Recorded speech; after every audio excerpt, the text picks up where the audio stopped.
So this is our way. It's not the only way, but I really want to thank everybody for coming.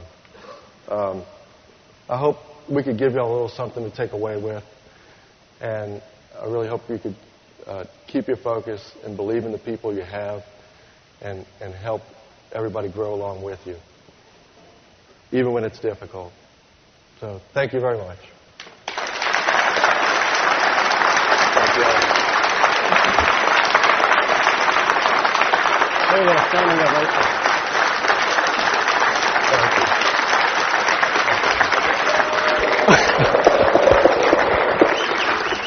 All right. That's good. Look at Diana. Don't look at Diana. Before we move on to the question and answer, I do want to just say one more thing. I want to point out Lisa. She is the co-writer of the thing. She was the video producer, editor. She did everything. She coached me and Darryl and helped us practice. We would be a hopeless wreck up here if she hadn't done what she did. So can you please give a round of applause to Lisa?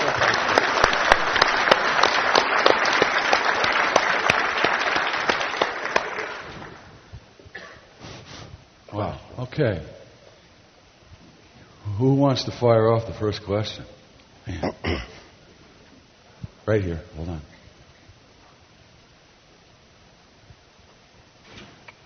It's more of a comment than a question, but I came here today expecting the norm, and I really learned something very important.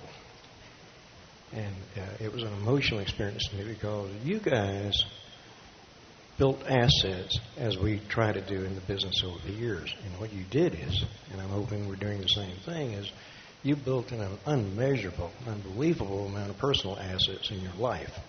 And those personal assets were there when you needed them. And I think you capitalized on them without knowing. I think you underestimate yourself. And I think the humility is great. But you, Darryl and Bruce, have done an unbelievable, amazing job of capitalizing on everything they did to make that business go. And you can't help but to be a continued success. My hat's off to you. Thank you. Thank you. Thank you so much.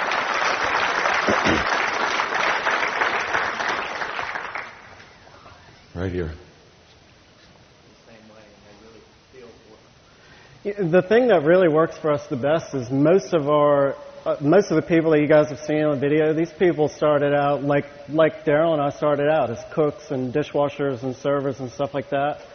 And it's just you keep investing and explaining things to people as you go, so that you're not trying to like hoard and keep all the information to yourself. So I think sometimes restaurant owners can be very possessive of the information part of it. And really it was just to try to keep teaching these guys, explaining things, so that I feel like now at this point of the company, I'm not the best person we have at any of the stuff anymore. We've got people that know more about the computers and more about the food and more about all the other things than what I do. So they've taken all of the stuff that I've learned about the restaurant from doing it since I was 15, and now they're all taking it to another level. Did that answer your question? Next. Any other question? Here we go.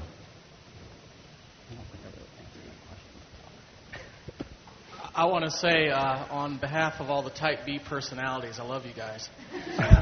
Thank you. And I love your culture. And I think that's so important when you have an organization that's X amount of people, that the culture is basically what keeps the restaurant going. What do you guys do when there's a hire, an employee you hired, just doesn't quite fit in your culture? Are you quick to give them the boot, or do you work with them really hard?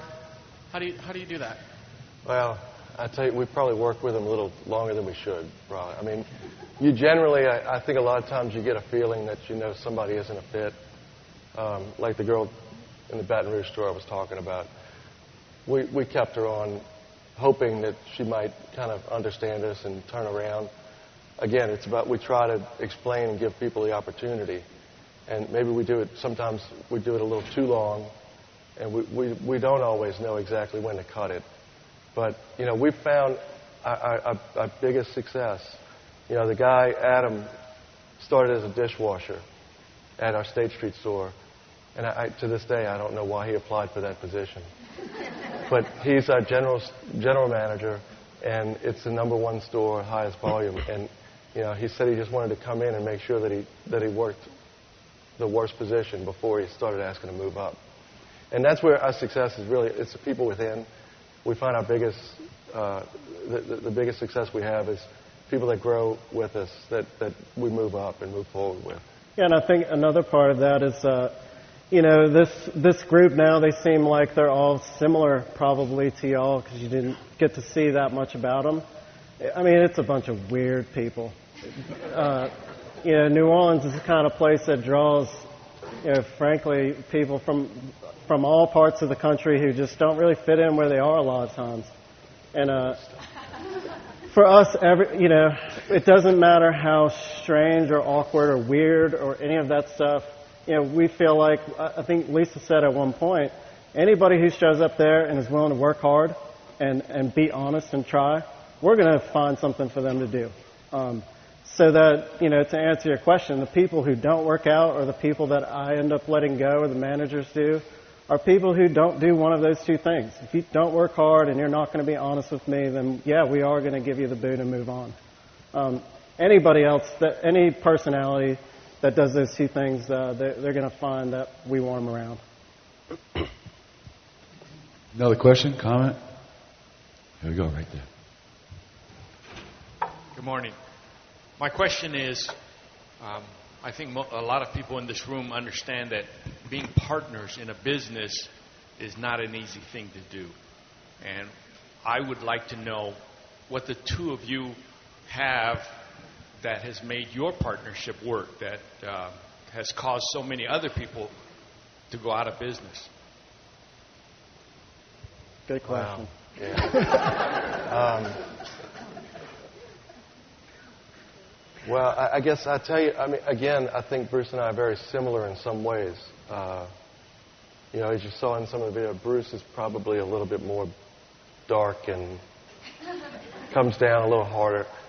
I think it's a good balance. I'm a few years older, and I feel like he's really taken on and taken it a lot further than I ever could have. He's been a great partner. He's a tremendous asset to me. And he's allowed, I've got a role of being the nice guy, and I go around and really just try to cheer on and make it a good environment so that everybody has a good time. I was the good cop. No way.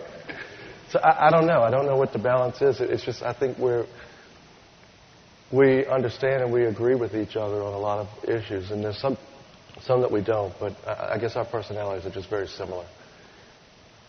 To give you more of a factual way of the way that we make it work so that we don't step on each other's toes and end up getting on each other's nerves.